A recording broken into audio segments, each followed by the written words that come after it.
फर्क नजर आएगा।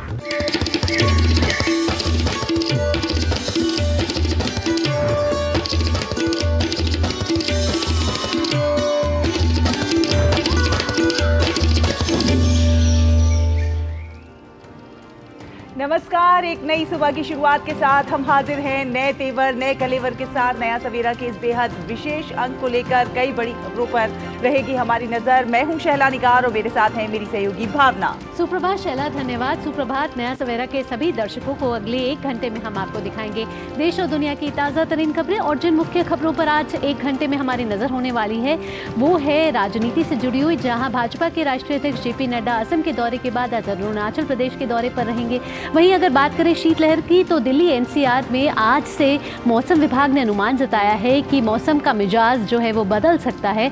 उसके साथ साथ अगर बात करें महाराष्ट्र की सियासत की तो वहाँ भी कल के फैसले के बाद अब जो उद्धव ठाकरे का ग्रुप है वो अब सुप्रीम कोर्ट का दरवाज़ा खटखटा सकता है। बात होगी अंतर्राष्ट्रीय खबरों की, जहाँ शेख हसीना आज प्रधानमंत्री पद की शपथ लेंगी बांग्लादेश में। खेल की खबरें होंगी, जीवन के संघर्षों से जुड़ी कहानियाँ भी होंगी। सुबह की शुरुआत करते हैं सुर्खियों के साथ।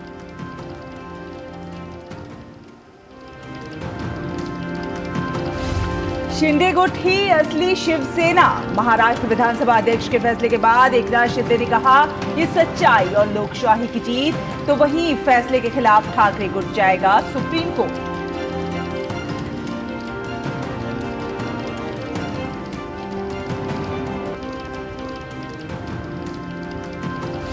रामलला के प्राण प्रतिष्ठा समारोह में शामिल नहीं होंगे कांग्रेस के नेता।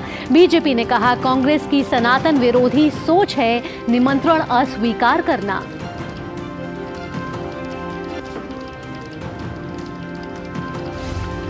असम के बाद आज अरुणाचल प्रदेश में बीजेपी अध्यक्ष JP नड्डा का दौरा। प्रदेश कार्यकारिणी की बैठक में चुनावी रणनीति पर होगी बात।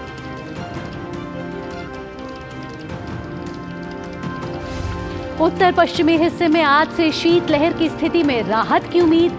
पंजाब, हरियाणा और उत्तर प्रदेश समेत पूर्वोत्तर में छाया रहेगा घना कोहरा।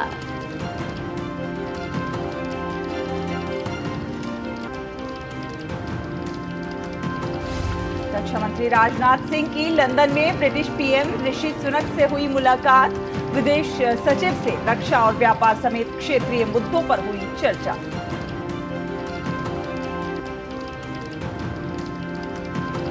शेख हसीना आज बांग्लादेश में चौथी बार प्रधानमंत्री पद की लेंगी शपथ।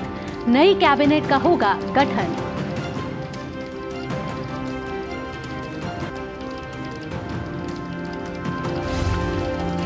भारत और अफगानिस्तान के बीच 3 मैचों का T20 सीरीज आज से। रोहित शर्मा की कप्तानी में आज पहला मैच मोहाली में।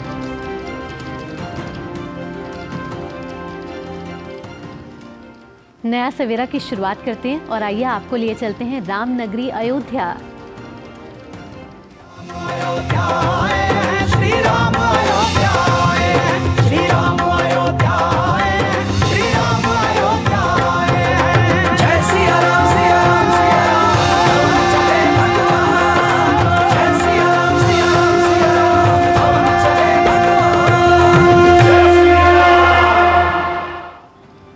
राष्ट्रीय स्वयंसेवक संघ के सरसंघचालक मोहन भागवत को श्री राम मंदिर के प्राण प्रतिष्ठा का निमंत्रण मिला है। श्री राम जन्मभूमि मंदिर निर्माण समिति के अध्यक्ष नृपेंद्र मिश्रा और विश्व हिंदू परिषद के अंतर्राष्ट्रीय कार्य अध्यक्ष आलोक कुमार ने कल दिल्ली में राष्ट्रीय स्वयंसेवक संघ के सरसंघचालक डॉक्टर मोहन भागवत को निमंत्रित किया।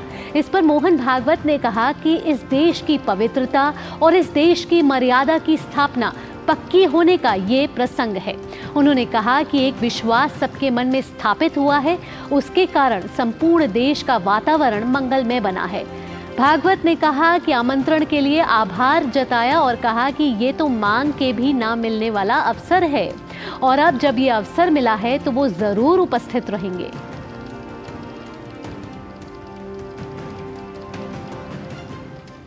पूरा आलम इस समय राममय है और इसी शुभ अवसर पर राम के थे, राम के हैं और राम के रहेंगे। ये गीत रिलीज हुआ है। इस गीत को अपनी सुरमई आवाज दी है बीजेपी सांसद और गायक मनोज तिवारी ने। इस मौके पर डीडी न्यूज संवाददाता राजेश राज ने मनोज तिवारी से विशेष बातचीत की है। इसके कुछ अंश आपको सुनवाते हैं।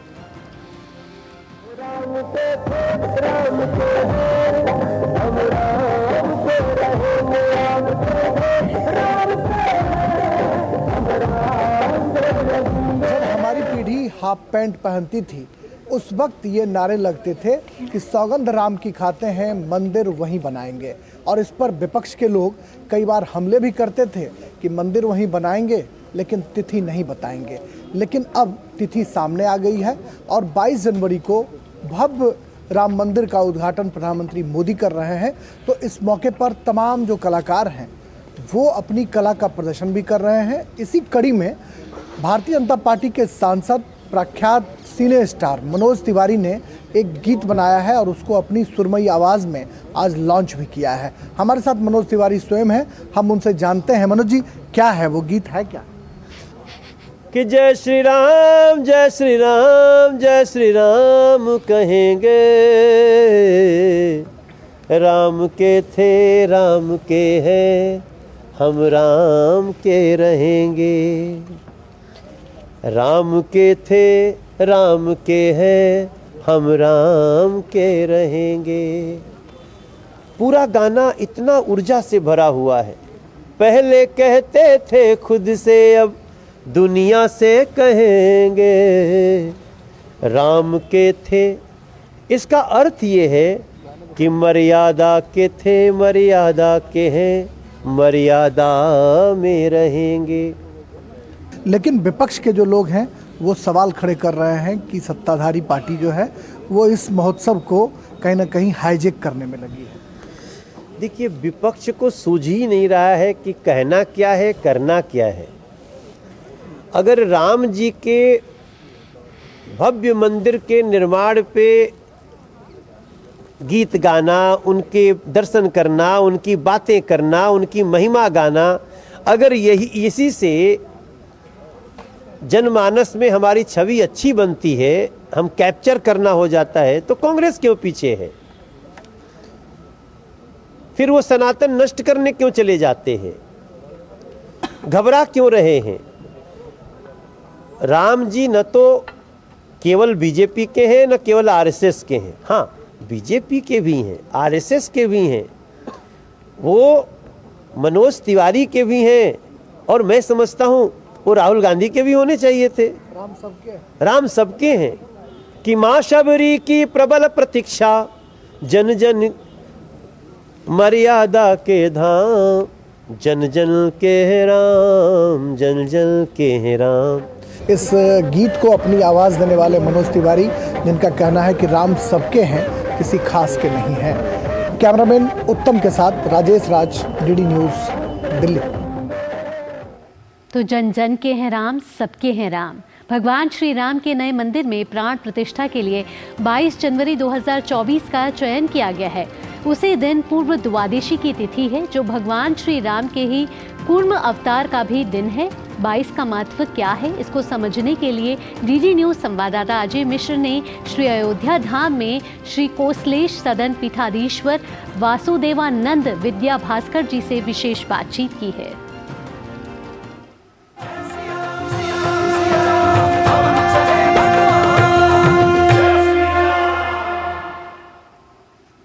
22 जनवरी को नव्य मंदिर में श्री राम की प्राण प्रतिष्ठा के अवसर पर संतों में श्री धाम अयोध्या में बहुत ही उत्साह है और 12 दिन पहले से ही दीपोत्सव की भी शुरुआत हो चुकी है।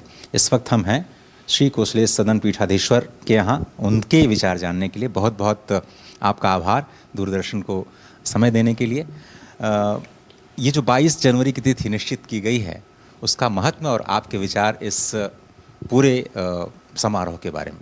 22 जनवरी तिथि निश्चित की गई है। बहुत अच्छी तिथि है, बहुत अच्छे योग हैं, बहुत अच्छा उत्साह भी है भारतवर्ष में, पूरे राष्ट्र में उत्साह है, पूरी अयोध्या में उत्साह है। विभिन्न प्रकार के कार्यक्रम सब जगह हो रहे हैं। हमारे यहाँ भी श्री अर्चावतार महामहोत्सव का आयोजन हो रहा है, वाल्मीकि रामायण का पारायण हो रहा है, सभी प्रसन्न हैं। जब 22 को प्राण प्रतिष्ठा हो जाएगी तो क्या परिवर्तन होगा?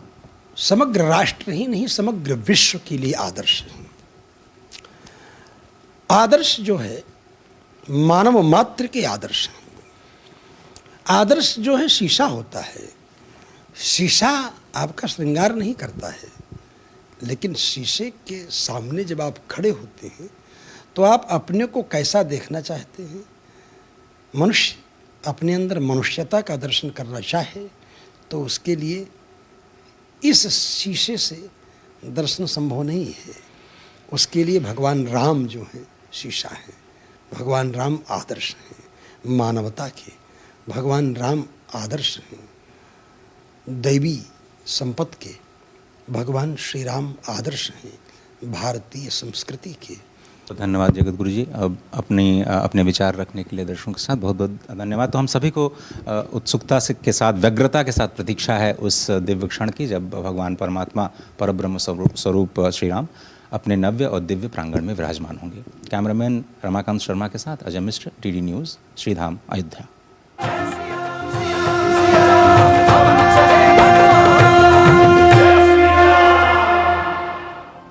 अजय मिश्र हमारे संवाददाता श्री अयोध्या धाम के धर्म पथ से हमारे साथ जुड़ रहे हैं। सुप्रभात अजय। पूरा देश राममय है और आप तो श्री राम की नगरी अयोध्या में मौजूद हैं, धर्म पथ पर मौजूद हैं। वहाँ के अलौकिक और अद्भुत नज़ारे, रात्रि में किस तरह से स्वर्ग की तरह जगमगा रही है अयोध्या और दिन में सूर्य की तरह चमक रही है। आज क्या कुछ खास होने वाला है और क्या कुछ वहाँ से अपडेट आपको मिल रही है, वो हमारे दर्शकों तक पहुँचाइए। नमस्कार सहला, बहुत बहुत धन्यवाद इस प्रोग्राम में मुझे जोड़ने के लिए। मेरे वीडियो जर्नलिस्ट रमाकांत शर्मा लगातार अपडेट आप तक पहुंचा रहे हैं। मैं उनसे गुजारिश करूंगा कि वो सबसे पहले आपको कोहरे के दृश्य दिखाएं, क्योंकि यहाँ पर इस वक्त श्रीधाम अयोध्या में लगातार कोहरा छाया हुआ है, लेकिन फिर भी लोगों के आने जाने का सिलसिला लगातार जारी है। अभी आप देखें मेरे इस तरफ बाएं तरफ लगातार गाड़ियों के आने का सिलसिला जारी है, जिसमें तीर्थयात्री इस घने कोहरे में भी श्री अयोध्या धाम में दर्शन के लिए पधार रहे हैं। आप दृश्यों में देख पा रहे होंगे और कहा जाता है कि पूरे उत्तर प्रदेश में या उत्तर भारत में इस वक्त शीतलहर चल रही है। आप मेरे कपड़ों से भी समझ सकते हैं कि कितनी ज़्यादा शीतलहर है। यहाँ मेरे सामने जो पुलिसकर्मी हैं वो आग के सामने अग्नि तत्व से थोड़ी सी ऊर्जा उधार ले रहे हैं अपने आप को बचाने के लिए। लेकिन अगर हम समझना चाहें भगवान श्री राम की जो जन्मस्थली है श्रीधाम अयोध्या में, तो भले ही पूरे उत्तर भारत में शीतलहर चल रही हो, यहाँ अयोध्या धाम में सिर्फ और सिर्फ श्री राम की लहर है। लेकिन इसके बीच जो आपने कहा कि आज क्या गतिविधियां होने वाली हैं, ये बहुत ही पवित्र महीना कहा जाता है। और आप जैसा कि आपको पता है कि आज तो चतुर्दशी का दिन है और बहुत ही पवित्र माना जाता है सरयू में स्नान करने के लिए। तो यहाँ से सीधे जो गाड़ियाँ आप देख रहे हैं, यहाँ से सरयू माँ करीब 1 से 1 किलोमीटर की दूरी पर है। सीधे नया घाट जो बनाया गया है, तमाम सुविधाएं वहाँ पर हैं। स्वच्छता का पूरा ख्याल रखा गया है, सुरक्षा का पूरा ख्याल रखा गया है, महिलाओं के लिए विशेष व्यवस्थाएँ की गई हैं। इन सभी सुविधाओं के बीच में यहाँ पर लोग सरयू स्नान करेंगे। समीप में ही बाबा नागेश्वरनाथ जो कि महादेव का स्थान है, वहाँ पर जाकर जलाभिषेक करते हैं और उसके बाद हनुमानगढ़ी जाकर के हनुमान जी का आशीर्वाद प्राप्त करते हैं, जो कि यहाँ के महाराजाधिराज हैं, उनसे आदेश प्राप्त करते हैं। और उसके बाद वहीं से ही 100 मीटर 200 मीटर की दूरी पर लाइन में लग जाते हैं भगवान श्री राम के जन्मभूमि के दर्शन के लिए। 6 बजे सुबह मंगला आरती जिनको मिल पाती है, बहुत ही विशिष्ट लोगों को ही मिल पाती है। 30-35 सीटें ही होती हैं जो सुबह 6 बजे जा कर के आधार कार्ड दे करके अपनी सीट बुक करा लेते हैं, उन्हीं को आरती के दर्शन हो पाते हैं। और उसके बाद आम जनता के लिए 6:30 बजे से या 7 बजे से इसको खोल दिया जाता है। उसके बाद लंबी कतारें लगती हैं भगवान श्री राम के। अभी जो टेम्परेरी जो स्ट्रक्चर है जहाँ पे भगवान श्री राम, भरत, शत्रुघ्न और लक्ष्मण जी की प्रतिमूर्ति रखी हुई है बाल रूप में, उनके दर्शन करके और फिर उसके बाद अयोध्या घूमने का सिलसिला शुरू होता है। यहाँ के विकास कार्यों को लेकर के लोग आपस में बातें करते हैं, जाते हैं, सेल्फीज़ खिंचाते हैं। बहुत अच्छी अच्छी खूबसूरत पेंटिंग्स हैं, उनको देखते हैं, उनके आगे अपनी सेल्फीज़ लेते हैं, वीडियो कॉल करते हैं, अपने माता पिता को दर्शन कराते हैं। तो अयोध्या धाम अभी मुझे लगता है कि पूरे भारत से सबसे अलग है और भारत के कोने कोने से लोग चाहते हैं कि श्री अयोध्या धाम में एक बार आकर के जरूर दर्शन करें। भले ही 22 को नहीं, 22 से पहले आ जाएं, 22 के बाद आ जाएं। जी, जैसा कि अजय आप अभी धर्मपथ पर हैं और धर्मपथ ऐसे 4 मार्ग बनाए गए हैं जो 4 वेदों और 4 युगों से कहीं ना कहीं प्रेरणा लेते हैं और आप अभी इस समय धर्मपथ पर खड़े हुए हैं। हर पथ को जो है वो विकसित किया गया है, तो जो ये नव्य नगरी है, जो दिव्य और भव्य रूप दिख रहा है अयोध्या का, वो अब 11 दिन महज बाकी रह गए हैं। दीपावली अभी से मननी शुरू हो गई है। जी बिल्कुल सही कहा आपने, और मेरी विशेष रिपोर्ट भी मैं आपको गुजारिश करूंगा आप दर्शकों तक पहुंचाएं। जो दीपावली है, दीपोत्सव, उसकी कल से शुरुआत हुई, क्योंकि भगवान सूर्य 12 कलाओं के स्वामी हैं और इसीलिए 12 कलाओं से पूर्ण परमावतार जो भगवान राम हैं, जो सूर्यवंश में जन्म लेते हैं, 12 दिन पहले विधि विधान से वेदोक्त मंत्रोच्चार के बीच में 1008 दीप प्रज्वलन किया गया यहाँ के तपस्वी की छावनी में, और वहीं से दीपावली की शुरुआत हुई। आप समझें कि 19 जनवरी को दुनिया का सबसे बड़ा दीपक जलाया जाने वाला है, जिसका नाम है दशरथ दीपक। करीब 10,000 लीटर उसमें तेल पड़ेगा और 500 मीटर उसका व्यास है। आप समझिए 19 को जलना शुरू होगा और 22 तक लगातार जलता रहेगा, और दशरथ दीपक एक तरह से वर्ल्ड रिकॉर्ड बनाएगा जो तपस्वी की छावनी के द्वारा तैयार किया गया। बहुत ही अद्भुत दृश्य होने वाला है। दीपावली की आपने बात की, मैंने थोड़ा सा जायजा लिया रात में, तो जब श्री राम जन्मभूमि की ओर आप बढ़ते हैं जहाँ पर निर्माण कार्य चल रहा है, तो इतनी लाइट्स के बीच में लगातार रात भर काम होता है कि आपको वहाँ पर अपने आप में दीपोत्सव का एक अनुभव होगा। साथ ही में भगवान भरत का जो जन्म स्थान है, जिसको वेद मंदिर आज वर्तमान में कहा जाता है, वहां पर भी दीप प्रज्वलन लिखा। तो आपने बिल्कुल सही कहा, दीपावली तो बिल्कुल शुरू हो गई है, और 4 जो पथ आपने बताए, 4 पथ पे कॉरिडोर पे काम शुरू हो गया है। धर्मपथ पे आप देख रहे हैं कि इस वक्त सौंदर्यीकरण का काम है, और 4 का बहुत ही महत्व है। 22 जनवरी 2-2 को आप मिला लें तो भी 4 होता है। भगवान राम 4 भाई, राम लक्ष्मण भरत शत्रुघ्न, उसके बाद 4 युग, हमारे 4 पुरुषार्थ, धर्म अर्थ काम मोक्ष। तो आप 4 की संख्या को बढ़ाते जाइए, और संख्या के ऊपर तो स्वामी जी ने इतनी अद्भुत व्याख्या की है। और दूसरे प्रश्न का अगर आप उत्तर आप सुनेंगे और दर्शकों तक पहुंचाएंगे तो आपको समझ में आ जाएगा कि 22 जनवरी 2024 का समय और तिथि क्यों चुनी गई है। और द्वादशी की तिथि है, जो कि कूर्मावतार है, भगवान का कूर्म का अवतार उस दिन हुआ था, जो समुद्र मंथन के लिए जिन्होंने आधार प्रदान किया था, और जिसके बाद 14 रत्नों की प्राप्ति हुई थी। तो ऐसा कहा जा रहा है कि कूर्मावतार के दिन एक बार फिर से जब प्राण प्रतिष्ठा होगी भगवान श्री राम लला की यहाँ पर, तो एक बार फिर से राम नाम का अमृत संपूर्ण विश्व को अपने आह्लाद से, आनंद से आह्लादित करेगा, क्योंकि भगवान श्री राम का नाम, भगवान श्री राम की कथा, भगवान श्री राम की लीला, भगवान श्री राम का धाम, ये स्वयं आनंद स्वरूप हैं। और आनंद सिंधु भगवान की जो नगरी है आनंद सिंधु, वहाँ से एकाध मतलब अपने हिस्से भर, चुल्लू भर पानी, या आप कहें चुल्लू भर आनंद लोग यहाँ से बटोरना चाह रहे हैं और कोशिश कर रहे हैं कि जितना मिल जाए। लेकिन ये तो अनंत है, आप कितना भी निकालें, इसमें हमेशा सरयू जी का जल कभी खत्म नहीं होगा, अनंत। उसी तरह से यहाँ का जो आनंद है वो भी अनंत है। आप कितना भी आइए और आनंद लीजिए, इस पर कोई किसी का कोई एकाधिकार नहीं है और किसी का कोई कहे कि किसी का कोई विशेष अधिकार नहीं है। तो जो भी आएगा, राम सबके हैं और अयोध्या धाम सबके लिए खुला है। देखिए अजय, वहाँ पर स्वच्छता और सौंदर्यीकरण को लेकर भी बहुत सारे प्रयास हो रहे हैं। सौंदर्यीकरण तो सब तरफ दिखाई ही पड़ रहा है। स्वच्छता को लेकर यहाँ तक कहा गया है कि पॉलीथीन जो कि प्रतिबंधित है, वो उसका नामो निशान नहीं रहेगा। 22 जनवरी आते आते पॉलीथीन पूरी तरह से प्रतिबंधित हो ही जाएगी। आप किसी भी अयोध्या वासी से पूछिए कि यहाँ पर सबसे बड़ा आपको बदलाव क्या मिला है, सबसे पहला उनका जवाब यही होगा कि यहाँ पर स्वच्छता जो पहले कभी नहीं दिखती थी, इतना बड़ा फोकस है। और आपको बताएं, एशिया का पहला शहर होगा जिसको स्पेशल टेक्निक के द्वारा बिल्कुल प्रदूषण मुक्त रखा जाएगा, सोलर सिटी के तौर पर विकसित किया जाएगा। हर तरफ आपको क्लीनलीनेस, हर तरफ आपको सफाई मिलेगी। और आपको याद होगा 30 जनवरी को जब प्रधानमंत्री मोदी यहाँ पर आए थे, तो उन्होंने यहाँ की जनता से, स्थानीय जनता से अपील की थी कि 22 जनवरी से जब रामलला के दरवाजे संपूर्ण विश्व के लिए खुलेंगे, तो दुनिया से करोड़ों लोग अयोध्या में आएंगे। और इसलिए आपको अयोध्या की जो चमक है, अयोध्या की जो स्थिति है, पूरे विश्व में चमकानी है। और इसलिए आपको यहाँ पर स्वच्छ रखना है, अपने मेहमानों का स्वागत करना है, बड़े ही प्रेम के साथ उनके साथ व्यवहार करना है, और अयोध्या को दुनिया की सबसे खूबसूरत शहर बनाने का वायदा तो यहाँ पर खुद मुख्यमंत्री योगी आदित्यनाथ जनता के साथ कर चुके हैं। और जनता समझ रही है कि विकास कार्य जो उन्होंने अपने जीवन में कभी नहीं देखे, अभूतपूर्व विकास जो इस वक्त नव्य अयोध्या का हो रहा है, आधुनिक अयोध्या का हो रहा है, विकास और विरासत को संभालते हुए समन्वय के साथ जो विकास यहाँ की जनता देख रही है, सभी लोग अपने कर्तव्य बोध के तहत इस स्वच्छता को अपना रहे हैं। और आपने बिल्कुल सही कहा कि प्रदूषण मुक्त और प्लास्टिक मुक्त अयोध्या होगी। नगर निगम भी लगातार रैलियां निकाल रही है, बच्चों के जरिए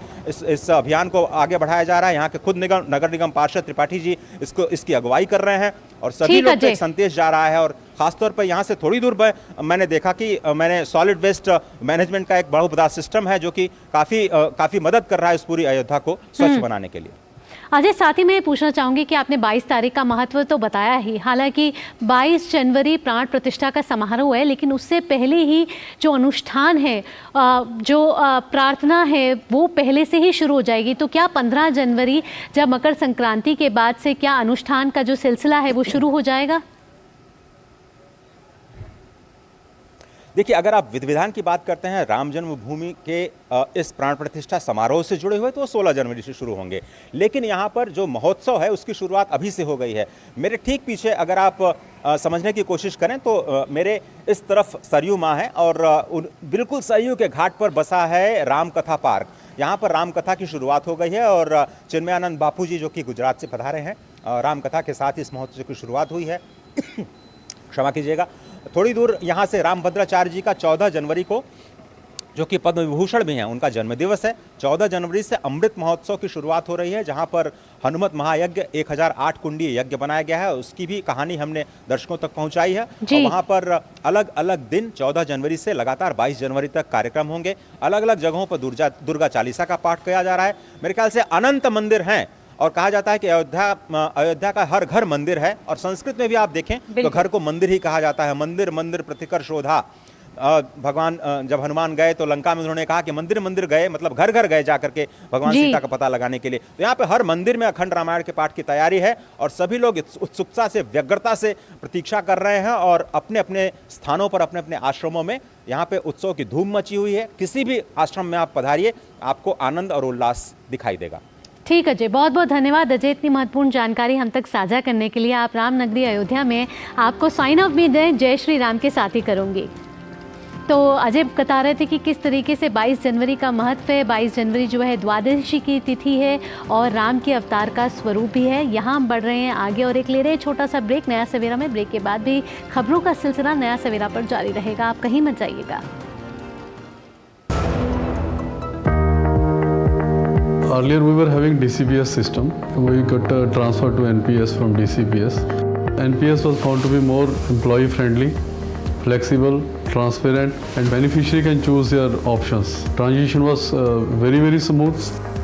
NPS has created app-based systems and online systems, so everything is digitized. It's very helpful and convenient. अपने बेहतर कल को सुनिश्चित करने के लिए NPS जरूरी है।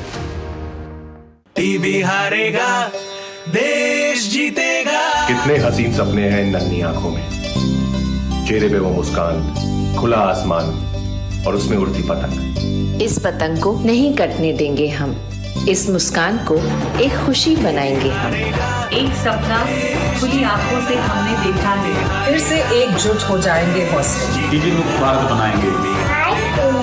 To help India be TB free by 2025।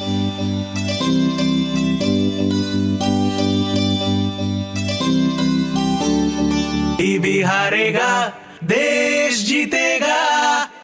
Sir berry pulao try करो, मस्त है। कैसा है? अरे उसको काहे को घूरता है? टिप्स इग्नोर करने का, अपना दिमाग लगाकर ऑर्डर देने का।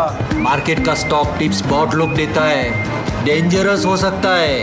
कंपनी और रिस्क पूरा समझने का, फिर इन्वेस्ट करने का। सोच कर समझ कर इन्वेस्ट कर।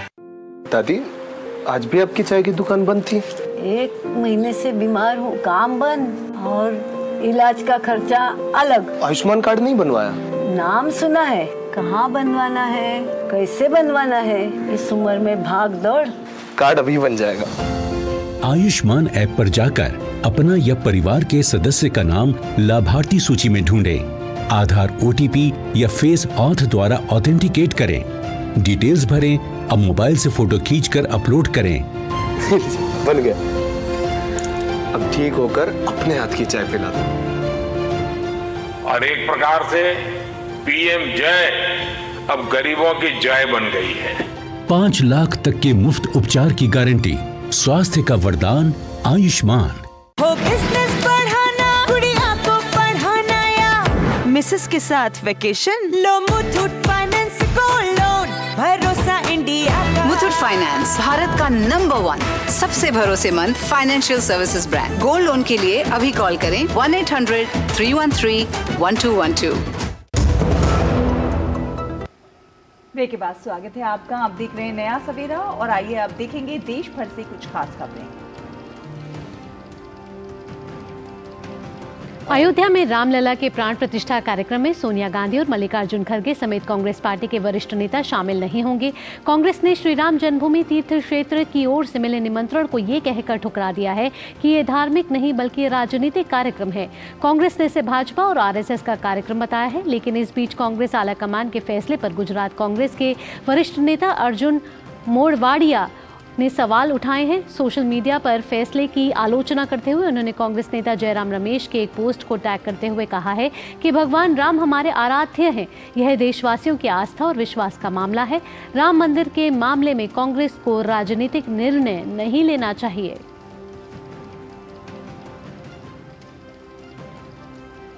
बीते कई दिनों से अयोध्या में प्राण प्रतिष्ठा के कार्यक्रम को लेकर विपक्षी नेताओं के अजीबोगरीब और भड़काऊ बयानों की बौछार हो रही है। हाल ही में पश्चिम बंगाल की मुख्यमंत्री ममता बनर्जी ने प्राण प्रतिष्ठा कार्यक्रम को गिमिक बताया और वहीं समाजवादी पार्टी के नेता स्वामी प्रसाद मौर्य ने बेहद भड़काऊ बयान दिया। बीजेपी ने निमंत्रण अस्वीकार करने के कांग्रेस के फैसले को सनातन विरोधी सोच बताया है। इंडिया अलायंस ने सोनिया जी के नेतृत्व में, कांग्रेस के नेतृत्व में बार बार सनातन धर्म की उपेक्षा की, अपमानित किया और अब इंडिया अलायंस के नेताओं द्वारा प्राण प्रतिष्ठा के पुण्य आमंत्रण को ठुकराना उनकी सनातन विरोधी सोच को दर्शाता है। और पहाड़ों से आने वाली सर्द हवाओं के कारण पंजाब, हरियाणा समेत पूरा उत्तर भारत भीषण शीतलहर की चपेट में है। इस बीच मौसम विभाग ने उत्तर पश्चिम हिस्सों में भीषण ठंड से राहत का अनुमान जताया है। वहीं राजस्थान के अलग अलग हिस्सों में घना से बहुत घना कोहरा छाए रहने की संभावना है। प्रदेश के कुछ एक हिस्सों में बारिश होने के कारण गलन और बढ़ गई है। राजधानी जयपुर में आज धुंध और कोहरा तो नहीं दिखाई पड़ रहा है, पर सर्द हवाओं ने ठंड बढ़ा दी है। जयपुर में आज का न्यूनतम तापमान 6 डिग्री सेल्सियस दर्ज किया गया है। और इस बीच मौसम विभाग ने कहा है कि पंजाब, हरियाणा, चंडीगढ़, उत्तर प्रदेश, असम, मेघालय, मिजोरम और त्रिपुरा में अगले 5 दिन तक घना कोहरा छाया रहेगा।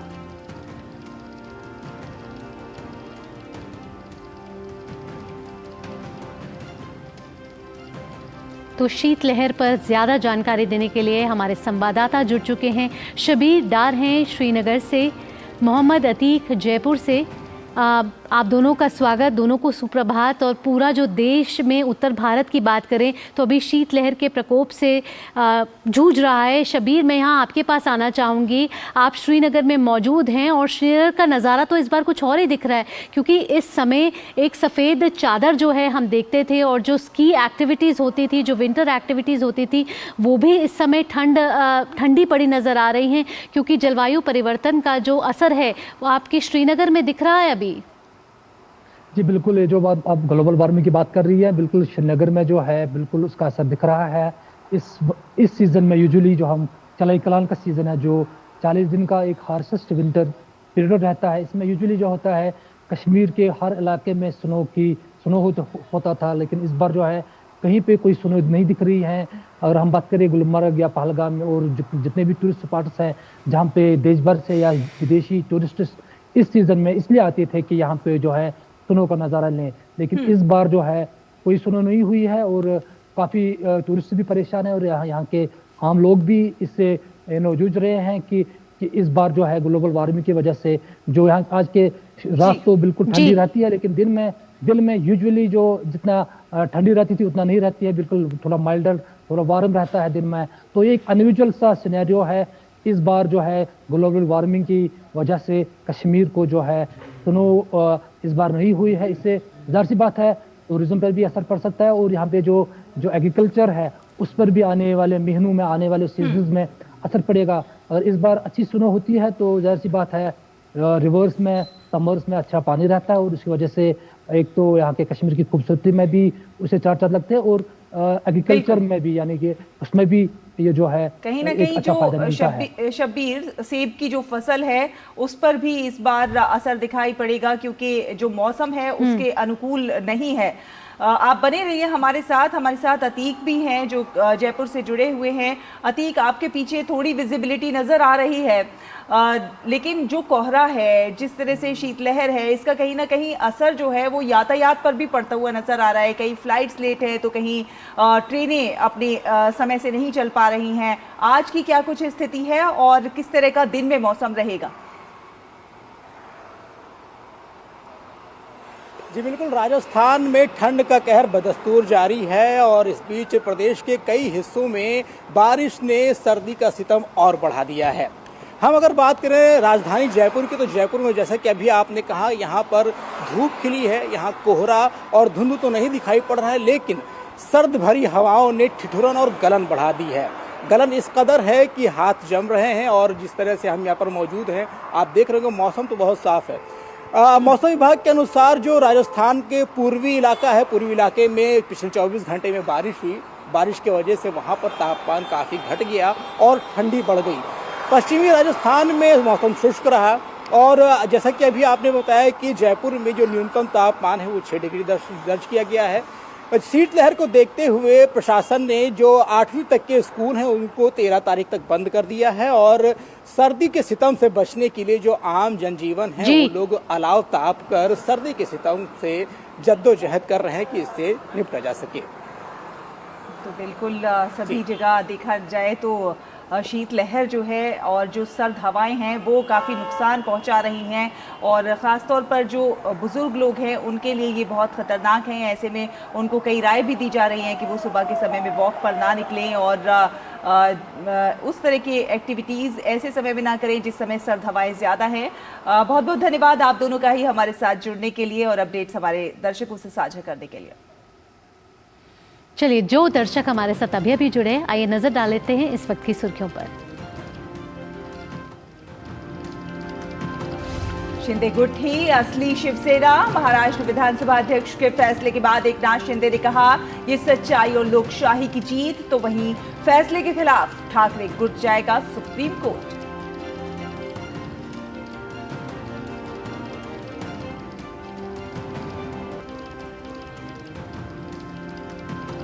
रामलला के प्राण प्रतिष्ठा समारोह में शामिल नहीं होंगे कांग्रेस के नेता। बीजेपी ने कहा कांग्रेस की सनातन विरोधी सोच है निमंत्रण अस्वीकार करना।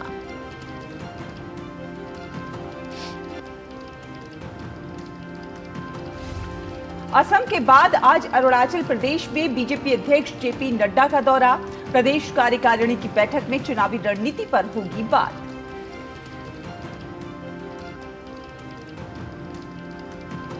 उत्तर पश्चिमी हिस्से में आज से शीतलहर की स्थिति में राहत की उम्मीद।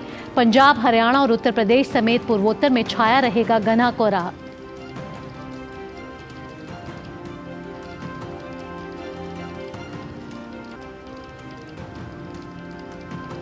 रक्षा मंत्री राजनाथ सिंह की लंदन में ब्रिटिश पीएम ऋषि सुनक से हुई मुलाकात। विदेश सचिव से रक्षा और व्यापार समेत क्षेत्रीय मुद्दों पर हुई चर्चा।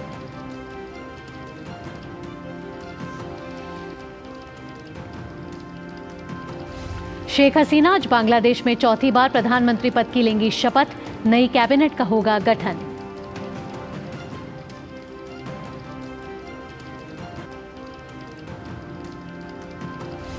और भारत और अफगानिस्तान के बीच 3 मैचों का T20 सीरीज आज से। रोहित शर्मा की कप्तानी में आज पहला मैच मोहाली में।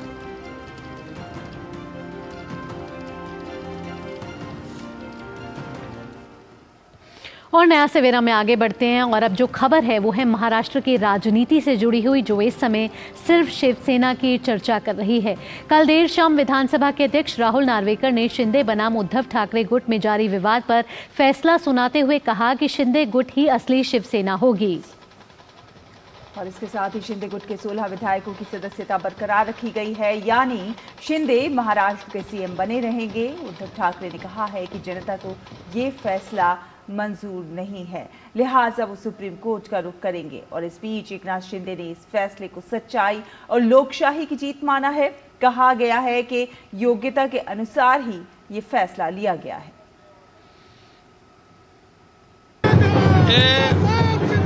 सत्यमेव जयते, ये सच्चाई की जीत हुई है, लोकशाही की जीत है, ये सच्चाई की जीत है और ये हमारे तमाम शिव सैनिकों की जीत है, ये महाराष्ट्र के जनता की जीत है। लोकशाही में बहुमत को, मेजॉरिटी को महत्व है, मैं पहले से कह रहा था और इसलिए ये मेरिट के ऊपर दिया हुआ निर्णय है, इसलिए ये सच्चाई की जीत हुई है।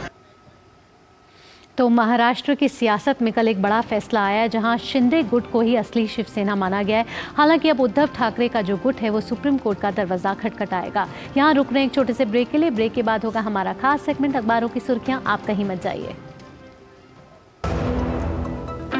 रिटायरमेंट पे कोई सोचता ही नहीं है, सोचता कब है 50 की उम्र में आकर। और एक ऐसा तबका जो रिटायरमेंट के बारे में आज भी बिल्कुल नहीं सोचता वो है औरतें। औरतें कमा के भी वनरेबल हैं, पैसा कमाती हैं, घर पे दे देती हैं और एक एक रुपए को मांगती हैं। सो एनपीएस एक इक्वालिटी ला रहा है कि भाई चाहे वो आदमी है, चाहे वो औरत है, चाहे वो ट्रांसजेंडर है, चाहे वो अदर जेंडर है, हम सब एक बराबर प्लेटफॉर्म पे हैं। अपने बेहतर कल को सुनिश्चित करने के लिए एनपीएस जरूरी है। आज तो पार्टी चाहिए। पहले चैंपियन के साथ सेल्फी लेंगे। आइडिया, यही करते हैं पार्टी।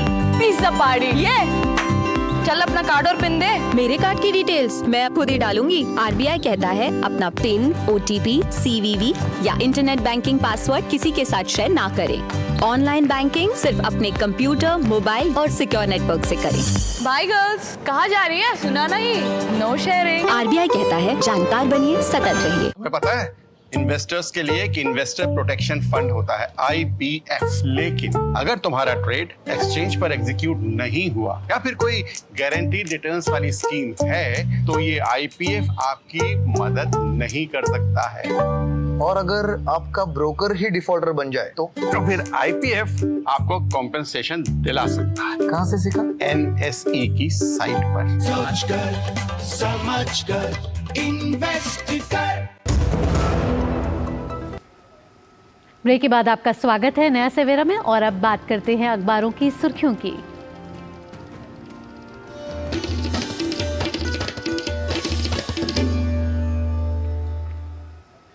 और अखबारों की सुर्खियां जानने के लिए आपको लिए चलते हैं हमारे न्यूज़ रूम में मौजूद है हमारी सहयोगी संध्या शर्मा। संध्या, क्या कुछ है आज के अखबारों की प्रमुख सुर्खियां? जी शैला, अखबारों की सुर्खियों की शुरुआत कर लेते हैं आत्मनिर्भर भारत की दिशा में बढ़े एक और कदम की।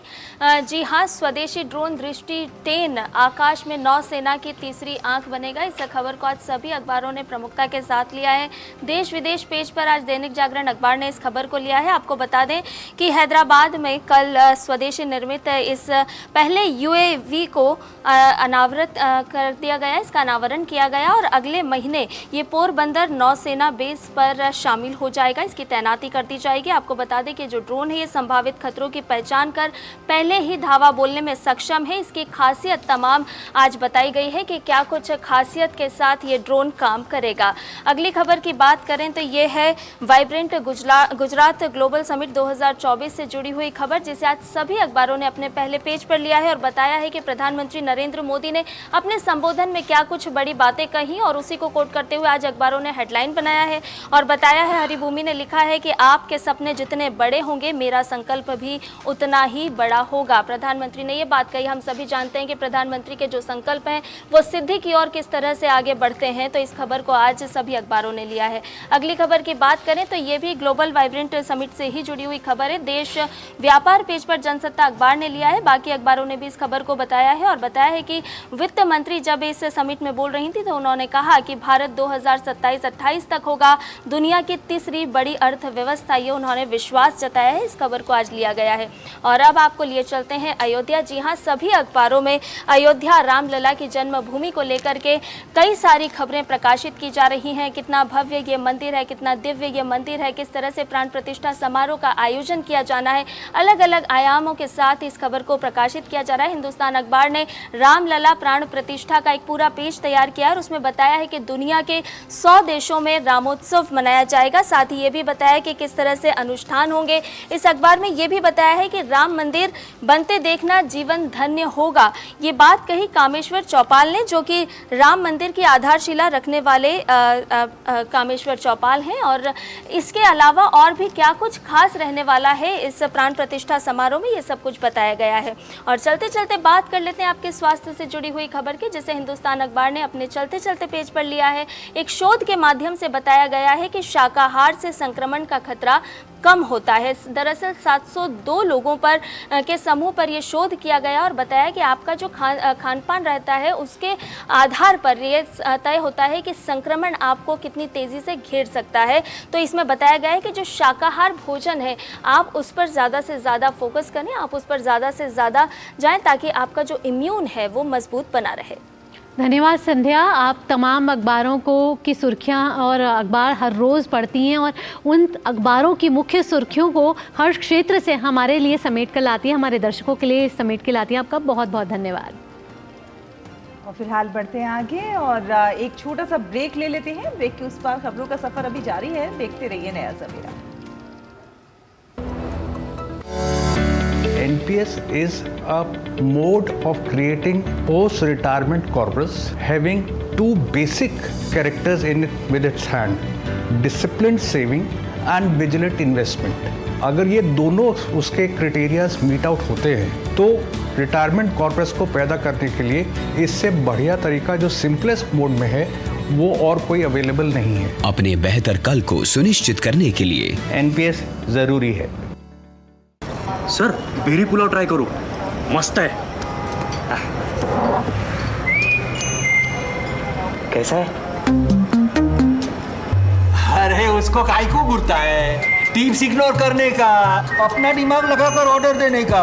मार्केट का स्टॉक टिप्स बहुत लोग देता है, डेंजरस हो सकता है। कंपनी और रिस्क पूरा समझने का, फिर इन्वेस्ट करने का। सोच कर समझ कर इन्वेस्ट कर। मोदी सरकार की गारंटी, सबका अपने पक्के घर का सपना होगा पूरा। 4 करोड़ पक्के घरों का निर्माण, हमारा संकल्प विकसित भारत। मेरे भाई अरविंद कुमार की कुछ महीने पहले एक्सीडेंट में डेथ हो गई। उन्होंने पॉलिसी बाजार से टर्म लाइफ इंश्योरेंस लिया हुआ था, जो अब भाभी के घर के खर्च और बच्चों की पढ़ाई में काम आएगा। पॉलिसी बाजार की टीम ने क्लेम दिलवाने में हमारी पूरी मदद की। क्लेम के टाइम पे आपकी हेल्प के लिए हमेशा तैयार। पॉलिसी बाजार, 1 करोड़ का टर्म लाइफ इंश्योरेंस सिर्फ 470 रुपए महीने से शुरू। ब्रेक के बाद आपका स्वागत है नया सवेरा में शैला। और आइए बढ़ते हैं नया सवेरा में और बात करते हैं। प्रवर्तन निदेशालय ने मनी लॉन्ड्रिंग मामले में नेशनल कॉन्फ्रेंस के अध्यक्ष फारूक अब्दुल्ला को आज पूछताछ के लिए बुलाया है। फारूक अब्दुल्ला को जम्मू कश्मीर क्रिकेट एसोसिएशन में हुई अनियमितताओं की जांच के सिलसिले में तलब किया गया है। फारूक अब्दुल्ला को श्रीनगर में ईडी कार्यालय में पेश होने के लिए कहा गया है। जम्मू कश्मीर के पूर्व मुख्यमंत्री फारूक अब्दुल्ला पर आरोप हैं कि JKCA के अध्यक्ष के रूप में उन्होंने अपने पद का दुरुपयोग किया। फारूक अब्दुल्ला साल 2001 से 2012 तक JKCA के अध्यक्ष रहे थे।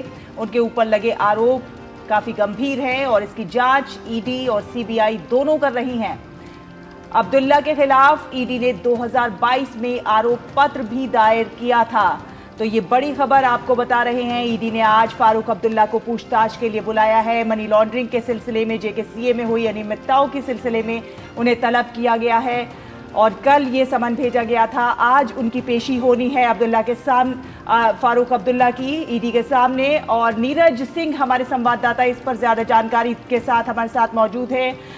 नीरज, एक बड़ी खबर इसे कह सकते हैं क्योंकि काफ़ी गंभीर आरोप हैं फारूक अब्दुल्ला पर।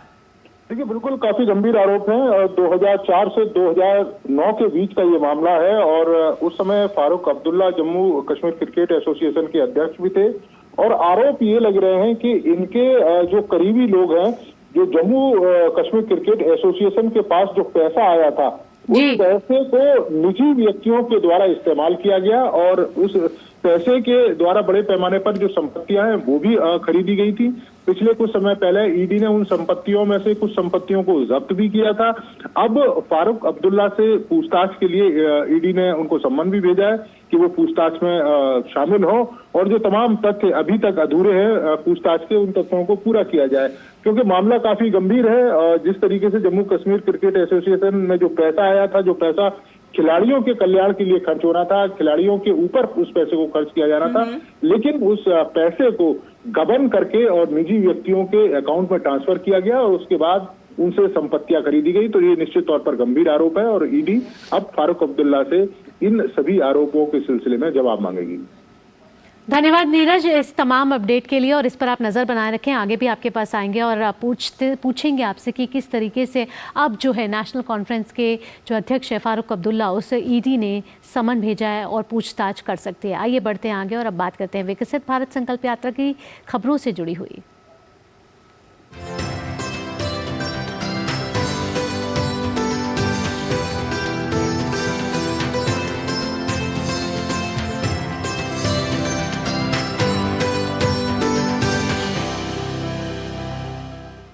जम्मू कश्मीर के रियासी जिले में विकसित भारत संकल्प यात्रा का आगमन हुआ।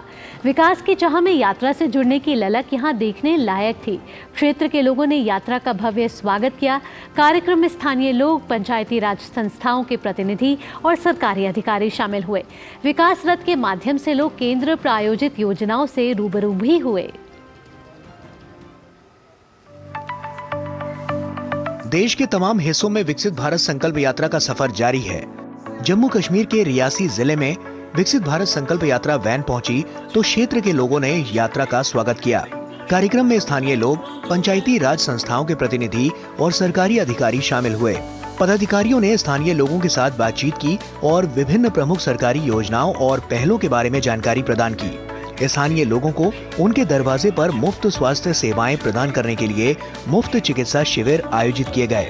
मेरी कहानी मेरी जुबानी के तहत कई लाभार्थियों ने अपनी प्रगति की कहानियां साझा की। सरकार का असी ये फायदा मिला कि जेडे उन्हें गोल्डन कार्ड बनाए, हर घर ये बनाए। अज असी कोई दिक्कत नहीं, अस अपने गोल्डन कार्ड लेके चली जाते किसी भी हॉस्पिटल विच तो साड़ा इलाज फ्री हो जाना। फिर मोदी होरें स्कीम कड्डी PMY योजना, वो तहत असी मकान भी मिले। मकान का भी असी फायदा, अज असी 2 कमरे बनाए लेते, वो कारण असी अज अपने परिवार विच बड़ी खुशहाली दे करने जिया करने। 6 महीना हम यहाँ रहते हैं, 6 महीना कश्मीर जाते हैं और लोन फिर वापस 6 महीने के बाद लेते हैं। और ऐसी अच्छी सरकार बननी चाहिए हमारी आगे। साढ़े ग्राम में बड़े कच्चे मकान हैं, वो भी ठीक हुई है और निर्गा भी अच्छी चल रही है और सब कुछ ठीक ही चली रहा है मोदी सरकार की वजह ने। वहीं कठुआ में भी विकसित भारत संकल्प यात्रा पहुंची, जहां लोगों ने गर्मजोशी से स्वागत किया। मेरी कहानी मेरी जुबानी के तहत विभिन्न योजनाओं के लाभार्थियों ने भी अपने विचार साझा किए। उपायुक्त कठुआ राकेश मिन्हास ने लाभार्थियों के बीच आयुष्मान कार्ड भी वितरित किए। सांबा जिले में भी विकसित भारत संकल्प यात्रा पहुंची। ग्रामीणों ने मोदी की गारंटी वाली गाड़ी का गर्मजोशी के साथ स्वागत किया। कार्यक्रम में मेरी कहानी मेरी जुबानी के तहत लाभार्थियों ने आयुष्मान भारत उज्ज्वला योजना, जन धन योजना और अन्य योजनाओं की कहानियां साझा की। सिलेंडर नहीं तो मरे बालन चोड़ने जाते होंगे, जाड़े 4-5 मील जाना, रोटी भी बनानी, बच्चे भी संभालने, सारा कुछ करते हैं। तो जो सिलेंडर मिले जो मारे सौखा है थोड़ा, और क्या जाड़ बालन चोड़ने नहीं जाने। साढ़े को पैसे नहीं, मेरा पत्थरी ऑपरेशन हुआ, आयुष्मान कार्ड फ्री ऑपरेशन हुआ मेरा, साढ़े को पैसे नहीं, मोदी दा शुक्रिया। वहीं उधमपुर जिले में विकसित भारत संकल्प यात्रा कार्यक्रम के दौरान ग्रामीणों को विभिन्न सरकार प्रायोजित रोजगार सृजन, विकास और सामाजिक कल्याण योजनाओं के बारे में जागरूक किया। इस अवसर पर अनेक लाभार्थियों ने मेरी कहानी मेरी जुबानी के अंतर्गत अपने अनुभव साझा किए। मोदी साहब की स्कीम करना शुक्रिया सिंह, 6000 रुपये सालाना मिलता, ट्रैक्टर के पैसे भी दे सकते, खाद भी पा सकते, तो सारा अच्छा काम चला था, अच्छी स्कीम है। जो आम जनमानस है उनसे जुड़ी हुई हैं, चाहे आप PMY के तहत मकान की बात करें, चाहे आप आयुष्मान की बात करें जिसमें कि 5 लाख तक जो इलाज फ्री हो रहा है। हम तो मोदी जी का तहे दिल से शुक्रिया अदा करते हैं। जो घर घर जाके जो है कैंप लग रहे हैं, जहाँ लोगों को अवेयर किया जा रहा है, तो इसके लिए मैं अपनी केंद्र सरकार का तहे दिल से शुक्रगुजार हूँ। देश के तमाम हिस्सों में ऐसे ही लोग यात्रा का स्वागत कर रहे हैं, तो साथ ही अपनी कहानी भी साझा कर रहे हैं। Bureau report, DD news. और आइए अब देखते हैं दुनिया भर की कुछ खास खबरें।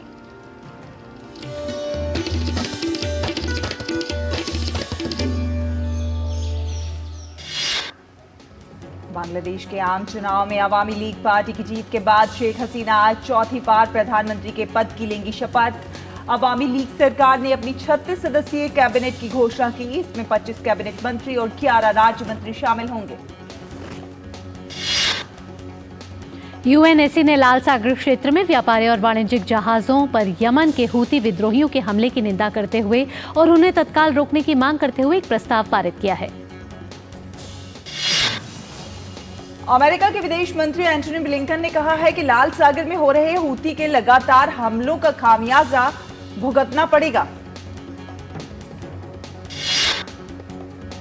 गजा के दीर अल बलाहा में इजराइल के हवाई हमले के कम से कम 7 फिलिस्तीनी मारे गए हैं। इजराइल के हमले में अब तक 23,000 फिलिस्तीनी नागरिकों की मौत हो चुकी है।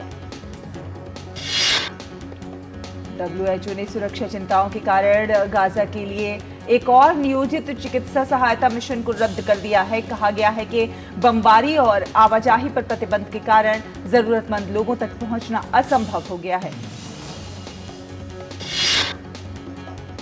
और अब बात कारोबार की।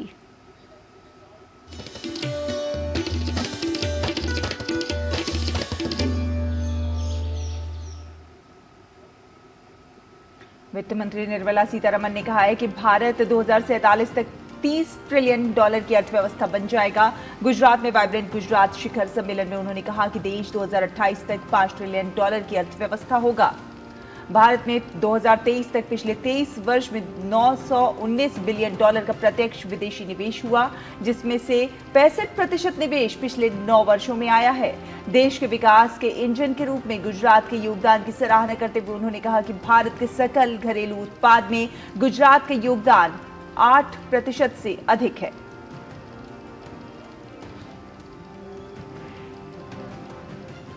भारत की आत्मनिर्भरता का जश्न मनाने और स्वदेशी उत्पादों और संस्कृति को बढ़ावा देने के उद्देश्य से दिल्ली के प्रगति मैदान में एक बार फिर आत्मनिर्भर भारत उत्सव का आयोजन किया गया, जो 3 जनवरी से लेकर 10 जनवरी 2024 तक चला।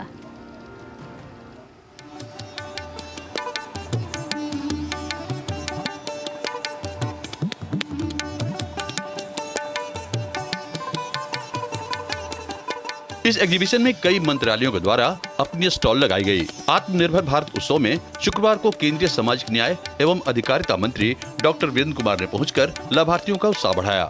उन्होंने कहा कि मंत्रालय पिछड़ा वर्ग, सफाई कर्मचारी और अनुसूचित समाज के लाभार्थियों को कम ब्याज दर पर लोन उपलब्ध कराकर अपने काम के माध्यम से आत्मनिर्भर बनाने में योगदान दे रहा है। प्रधानमंत्री नरेंद्र मोदी जी का जो आत्मनिर्भर भारत का सपना है, उस सपने को साकार करने की दिशा में सामाजिक न्याय अधिकारिता मंत्रालय के द्वारा इस तरह के मेलों का आयोजन करके उन मेलों में हमारे अनुसूचित जाति, पिछड़ा वर्ग और राष्ट्रीय सफाई कर्मचारी वर्ग के हमारे जो बंधु हैं, उनके द्वारा निर्मित वस्तुओं के लिए प्लेटफॉर्म उपलब्ध कराया जाता है।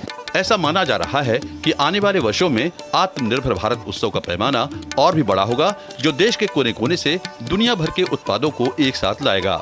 मोदी जी आए तो शायद हमें लगता है कि हमें प्रोत्साहन मिल रहा है और हमें लोन भी प्रोवाइड कराया जाता है। हमसे बोलते हैं कि आप लोन लो, आप इस काम को आगे बढ़ाओ। हमारा एक समूह है पूरी समाज का, कुमार कॉलोनी का, वहाँ पर हर स्टेट के लोग आते हैं। हमारा जयपुर तक माल जाता है, चंडीगढ़ जाता है और दिवाली पर हम दुकान लगाते हैं। सरकार हमें बताती है कि आप यहाँ स्टॉल लगाओ, वहाँ स्टॉल लगाओ, हम वहाँ पर स्टॉल लगाते हैं, क्योंकि हम जो बनाते हैं वो हम जन जन तक पहुँचाते हैं। उद्योग बढ़ाने के लिए ही तो ये मतलब एग्जीबिशन लगा रही है, ताकि यहाँ पर लोग आए, हमसे संपर्क में रहे और इनको बढ़ावा दे रहे। हमारा हर चीज़ का मतलब आना जाना, किराए वगैरह, खाना पीना सब वो गवर्नमेंट दे रही है। इस उत्सव का उद्देश्य देश भर के 200 से अधिक लाभार्थियों के द्वारा तैयार उत्पादों की बिक्री के लिए बड़ा मंच और मार्केटिंग प्लेटफॉर्म उपलब्ध कराना है। साथ ही स्थानीय उत्पादों, कला और शिल्प के माध्यम से सदियों पुरानी परंपरा, संस्कृति तथा विविध विरासत को जीवित और समृद्ध रखना है। प्रधानमंत्री नरेंद्र मोदी के सबका साथ सबका विकास के मूल मंत्र पर आधारित ये उत्सव 3 से 10 जनवरी तक चला और सफलतापूर्वक संपन्न हुआ।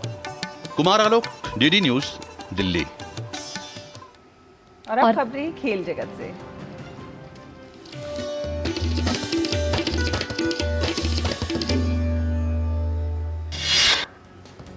भारत और अफगानिस्तान के बीच 3 T20 मैचों की सीरीज की शुरुआत आज से हो रही है। सीरीज का पहला मैच आज मोहाली में खेला जाएगा। रोहित शर्मा और विराट कोहली की लंबे समय के बाद T20 फॉर्मेट में वापसी हो रही है। हालांकि आज होने वाले मैच में विराट कोहली व्यक्तिगत कारण से मैदान पर नजर नहीं आएंगे।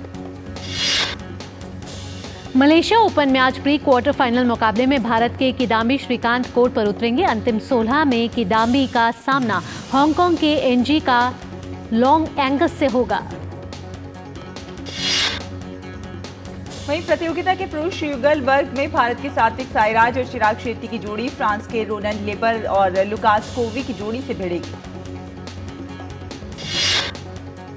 महाराष्ट्र के नासिक में 27वें राष्ट्रीय युवा महोत्सव 2024 का आयोजन 12 से 16 जनवरी तक किया जाएगा। प्रधानमंत्री नरेंद्र मोदी राष्ट्रीय युवा महोत्सव का उद्घाटन करेंगे और देश के युवाओं को संबोधित करेंगे। और अब खबरें सिने जगत से।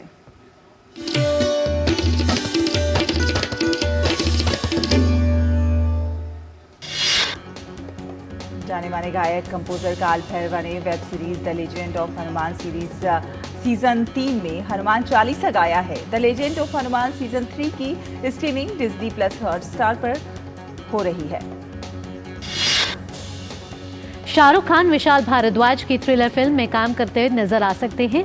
फिल्म में शाहरुख खान को कुछ नया करने का मौका दिखाई दिया जा रहा है। शाहिद कपूर और कृति सेनन की आने वाली फिल्म का नाम तेरी बातों में ऐसा उलझा जिया है 9 फरवरी को रिलीज होगी। फिल्म के निर्माताओं ने एक नया पोस्टर जारी करके इस बात की जानकारी दी है।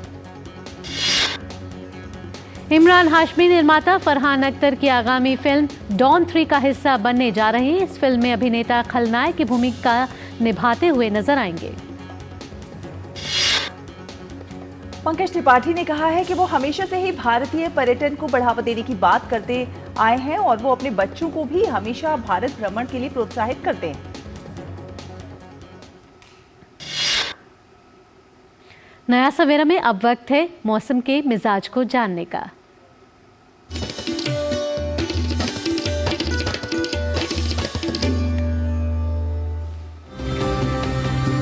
और आइए अब जानते हैं विभिन्न राज्यों और शहरों का न्यूनतम और अधिकतम तापमान।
साथ नया सवेरा के इस विशेष अंक में फिलहाल इतना ही, लेकिन जाने से पहले आपको लिए चलते हैं अहमदाबाद रिवर फ्रंट पर एशिया के सबसे बड़े फ्लावर शो में, जहां प्रधानमंत्री नरेंद्र मोदी ने कल इस फ्लावर शो का दौरा किया। यहां लाखों फूलों से अलग अलग तरह की कलाकृतियां बनाई गई हैं।